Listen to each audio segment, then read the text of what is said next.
Most of us, myself included, fall into the trap of buying third-party plugins that we saw our favorite producer use in their Instagram video or heard it on YouTube, and we want to achieve that same sound, and the only way is to buy that plugin. As a producer and sound designer, I struggle to get my pads and basses sound great and somewhat close to what my favorite artists have in their music. I searched for hours on YouTube and Instagram to see what plugins others are using to get that epic sounding pads and basses. And then I came to a conclusion. Those sounds are a result of third-party plugins, and using stock will only sound noobish and nothing short of a suicide. So I bought that expensive plugin, poured myself a cup of coffee, launched my DAW, ready to get that amazing sound, only to find it's not the plugin, it's me. Overwhelmed by the plugin's interface and not knowing how to use it, I completely ignored the power of using stock plugins instead and upping up my sound design skills. So in this video, I'll be taking you through how to harness the power of what you currently have and create amazing pads and basses inside Logic using the stock plugin Alchemy. So let's go. I'm not here condemning the third-party plugins or the usage of it. It does help in improving your overall sound. But what I mean to say is that if you have already invested in a DAW, might as well use what you already have. So first things first, let's first get familiar with the overall layout of Alchemy. Now, over here I can see some categories, subcategory, genre and timbre, and then you have multiple presets. So you can just go ahead and select the category, let's say pads in this case, and I want to select analog, or let's keep it all for now, and select ambient and select the timbre all. And I think this was my favorite preset. Let's just hit it.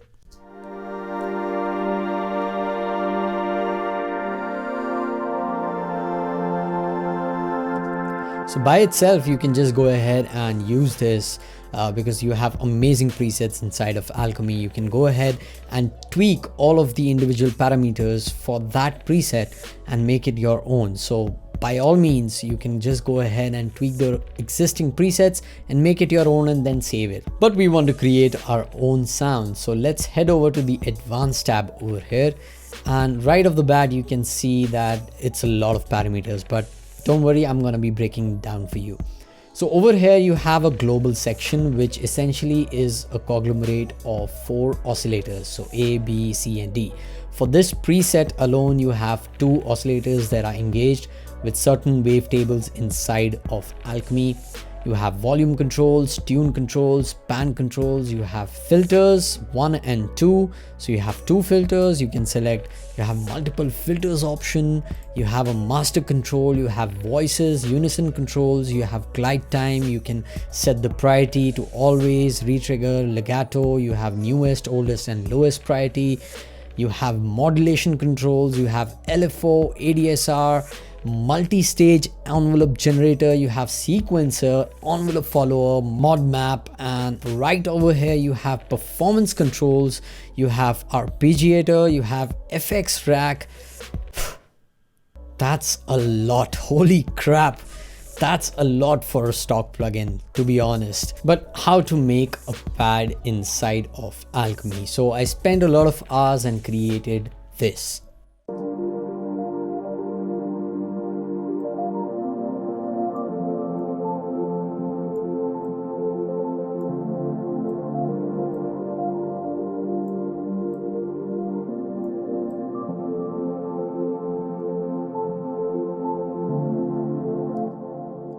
And if you want to hear it with some drums and bass, this is how it sounds.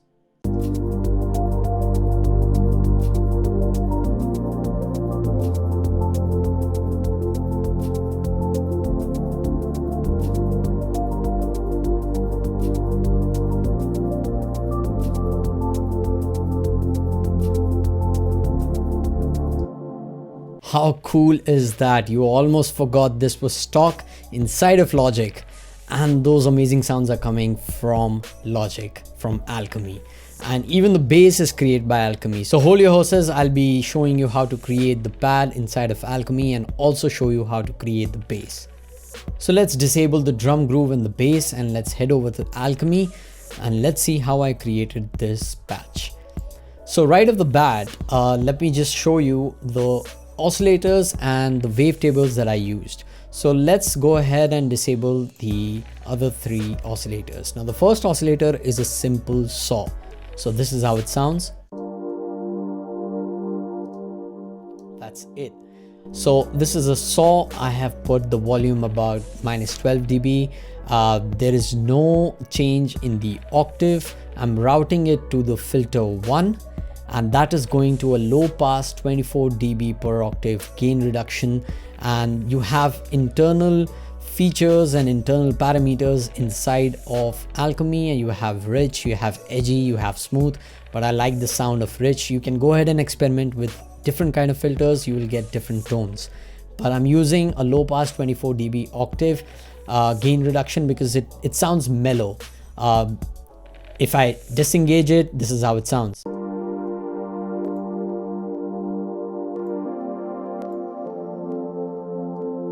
So just a little mellow pad. Now what's interesting is that you can deep dive into each oscillator. So you have section on the left hand side, you can see A, B, C, D. Let's go to the A oscillator. You have this myriad of controls on the oscillator of A. So you can just change the wavetable, you can change the semitones, you can route it to a series or parallel filter. You have 3 filter options. You can essentially put a filter on this individual oscillator, and then you can put the filter on the global parameters. So that's pretty interesting.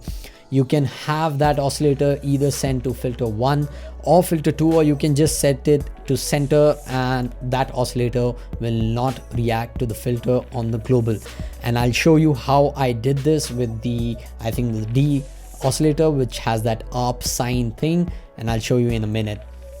But over here you have various parameters and various sections for that oscillator. So you have additive synthesis, you have spectral synthesis, you have pitch correction, you have formant, you have granular synthesis. So you have granular synthesis inside Logic as a stock plugin. That's insane. That's completely insane. So you have all of these control, you have the number of unison. So I put the first oscillator to 8 voices and I did about 20% detune, and that's about it. Nothing else is going there. Just ignore this part. I'll come back to it once we have covered all of the oscillators. Oscillator B is a wavetable inside of Alchemy. It's a plastic voice. I just selected it from, I think, Complex. I think it was somewhere Pulse or Complex, somewhere here. And I just set it to -12 semitones. So I wanted one oscillator to sound like a bass note, and this is how it sounds by itself.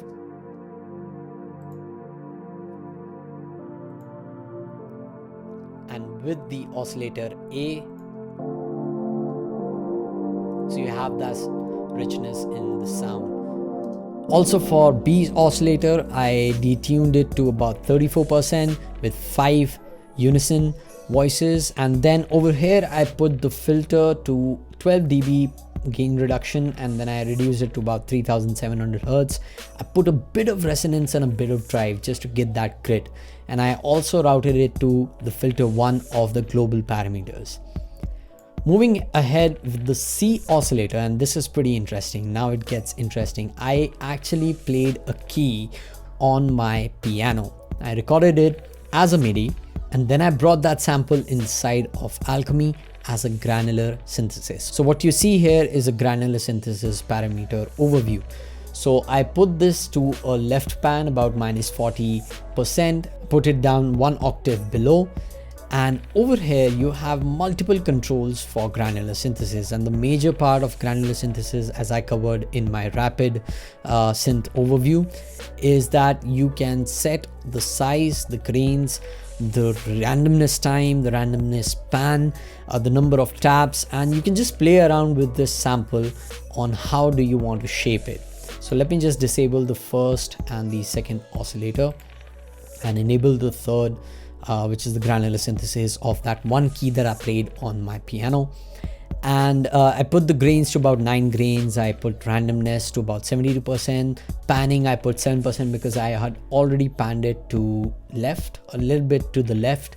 I put a low pass 12 dB smooth gain reduction filter to about 1200 Hertz, put a bit of resonance, a lot of drive. So the best part here about granular synthesis inside of Alchemy is that you have the loop mode and the start and end controls. So you can select a portion of the sample and then you can loop it and just have that oscillate. So let me just play it. It sort of is looping in this area because I wanted this transient to be in the granular synthesis and create that pad. And if I reduce the start, it can just go back, increase the start, so it has a more surface area and more real estate to cover. But I didn't want that. I just wanted somewhat here, and this is the sound that I'm getting right off a single note of the piano. And that's the best part about granular synthesis, which I absolutely love. Obviously you have effects in play and I'll show you in a minute, but this is how it sounds. And now the fourth oscillator is pretty interesting. What I did here was I just put up a simple sine wavetable. I panned it to the right. There was no filter section involved.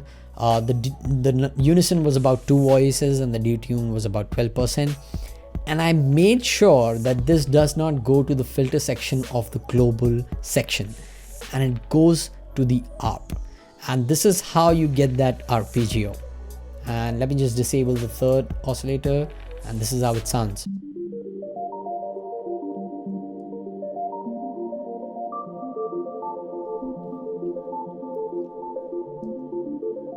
So what I did was I selected this oscillator and went to the ARP section and then changed all of the parameters over here. So you have the rate, the simple arpeggio controls, rate, octave, length, pattern, swing, note value, split. And the best part is that you can select which oscillator do you want this arpeggio to affect. So I selected the oscillator, which was the sine ARP.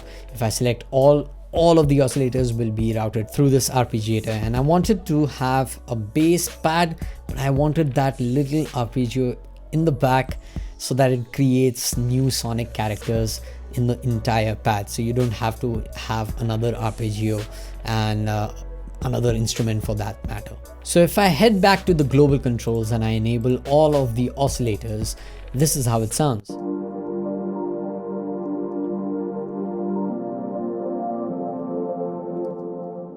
So what I did was that I routed the first and the second oscillator to filter 1. So these oscillators are going to this filter, and then I put a bit of resonance and drive and then shaped the cutoff according to where I wanted the grittiness or the mellowness. And then I routed the C oscillator, which was the granular synthesis, to filter number 2, which I wanted not a very aggressive filter but a very smooth 12 dB per octave gain reduction. Then I also again shaped it with cutoff, no resonance but a bit of drive. And then the D oscillator is set to center, which means that it is not going to any filter. It's just going directly out through the FX chain. So now let's look at the ADSR. Not a lot is going out here. I've just put a bit of attack. The decay is about 11 milliseconds and the sustain is at 100%. Release is a bit because I wanted it to fade out smoothly. But then I ran into a fix. Having used other plugins like Vital and Rapid, where it's easier to visualize and just tag the modulation by dragging and dropping onto the parameter you want to modulate, it's not the case in Alchemy. Soon you realize that every plugin is different and has its way around things in its own way. I quickly managed to figure out the modulation and how to tag them to various controls, but it does take some time getting used to. So the way I figured out the modulation controls inside of Alchemy is that you can go ahead and select a parameter, right click it, select the add modulation tab, go to different parameters and select whatever you want to tag it to. That's the easiest way and the fastest way that you can tag it, but you have to spend a bit of time getting used to. It's a little different from the traditional drag and drop, but spending enough time, you'll be good to go. And once you've done that, it becomes easier with time, and soon you realize that you can use the performance buttons as macro controls to various parameters, and I'll show you in a second what I did with these performance buttons when I go through the effects section. So let's head over to the effects. The first one is a vintage compressor. Now all of the effects that I'm using are inside Alchemy. There are no third-party plugins that I'm using. These are all effects inside of Alchemy, and they are pretty good. So the first one is the vintage compressor, and I put a tag a bit about just, I think, about 30%. Release is at 50%, threshold is at -30, and then ratio is 1:4. The next one is a bandpass filter, because when I heard it again, there was a lot of low end, and I wanted to kind of shape it to the middle end, because obviously the low end would be covered with basses and the kicks and everything. So I wanted to have that very uniform pad right in the middle. So I put a low cut to about 140 hertz, so nothing till 140 hertz is going through, and the high cut is about 20,000 hertz. I wanted the high end. Next, I have a 3-band EQ. This is inside of Alchemy, and I just shaped it according to what sounded best. So cut down the low end, brought up the mids, and also brighten up the highs. Now things get interesting. I have a convolution reverb. Now you have various options of reverbs: acoustic reverb, classic reverb, and convolution. But for pads, I suggest you use convolution reverb. It creates a good sonic characteristic. And the best part inside of Alchemy is that you can load in your own IRs. So this is impulse response. And what I did was I went with the stock IR inside of Alchemy. I went with small spaces, warped, reverb, and then back in time. What I did was I put the cutoff of the reverb at about 910 hertz, and then I put the size to about 296% and the dry to 0 dB. But I put the wetness to 0, right clicked it, went to add modulation, went to performance, and selected control 1. So what this did was that when I went to the performance control knob, this is now tagged to the wetness of the convolution reverb. And this is the power of macro controls inside of Alchemy and how you can use the modulation. So if I bring this down, let me just bring down the other parameters, which I'll show you in a second. As this is how it sounds without the reverb. That's it.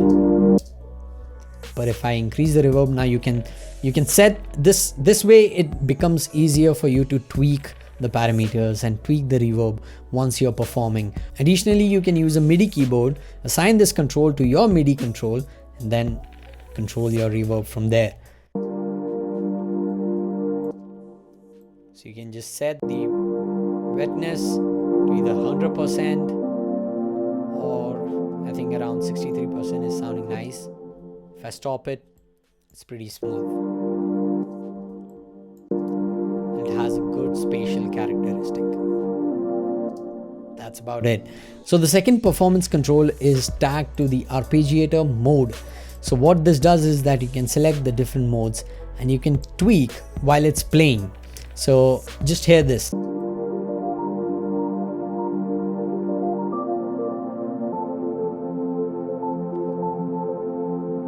So you have kind of like an arpeggiator randomness going on while you're tweaking the performance knob.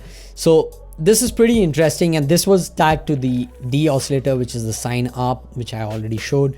But this creates a lot of sonic capabilities, and the ability of Alchemy is endless. So if you go to the effects, and I put a delay as well, and this is a simple delay, a stereo delay, 1/8 dotted, a quarter dotted, and the cutoff is about 845, 798, and then I tag the mix to the performance C, or the third performance control, and I can then control the amount of delay. So you can hear the delay in the ups.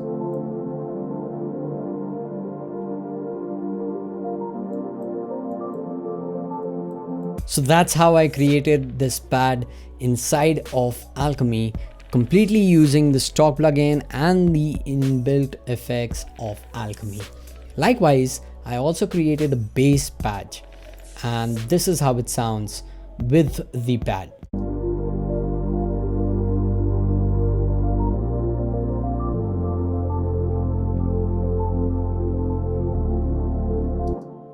So this is a very thick re-space, and this is how I created. Not a lot, but it's the same parameter that I used with Vital and Rapid in other videos, linked to it right here.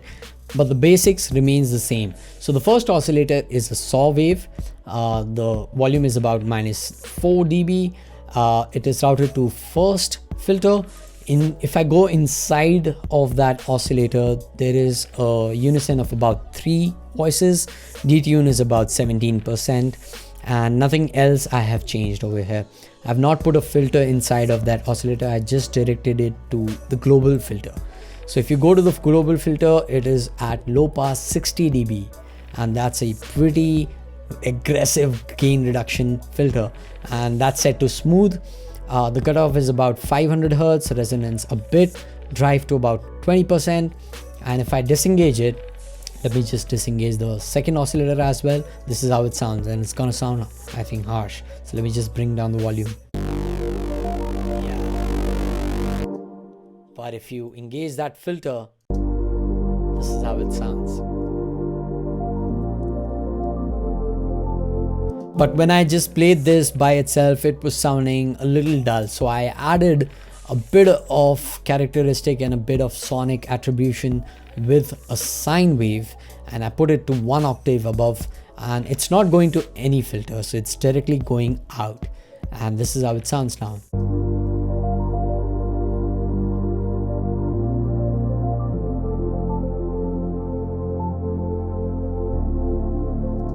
Apart from that, nothing else is going on. This is just direct sound out of Alchemy. No effects, no arpeggiator, no modulation, and the ADSR is just pretty plain and simple. There was one little thing which I forgot to mention, which was the glide time, and this creates that smooth transition between the notes of the basses.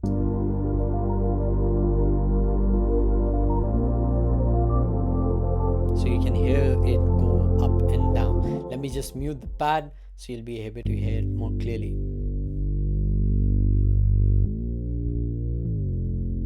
So that's the glide that is creating that amazing smooth transition between notes. Because if I bring it down,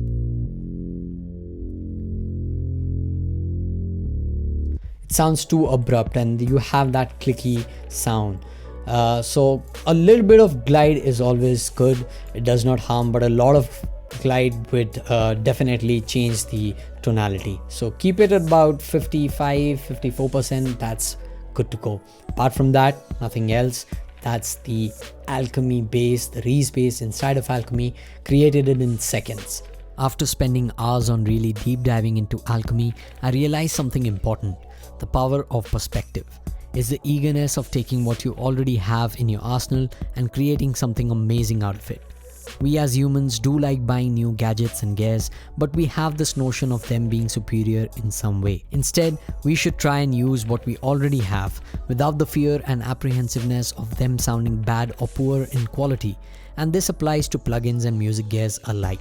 We should let go of the mentality of having the best plugin or the best gear out there to get the best sound. Because as John Mayer rightly said, the tone does not lie in the gear. It's your ability to make the best use of the plugins and gears you already have to create something of your own and get better at it. Because you'd be surprised at what you can achieve. That's it for this video, guys. Thank you so much for supporting this channel and asking so many questions. I've been reading a lot of comments. It really supports and encourages me to create more such content like this. And hey, if you're still interested in buying those third-party plugins and wanting to know how to create pads and basses using that, well, I've created one such video here. It's all about Parawave Rapid so that it can get you started. Well, thanks for watching. Hit that like button if you have liked this video. Subscribe to the channel if you haven't already, and I'll see you in the next one. Till then, cheers.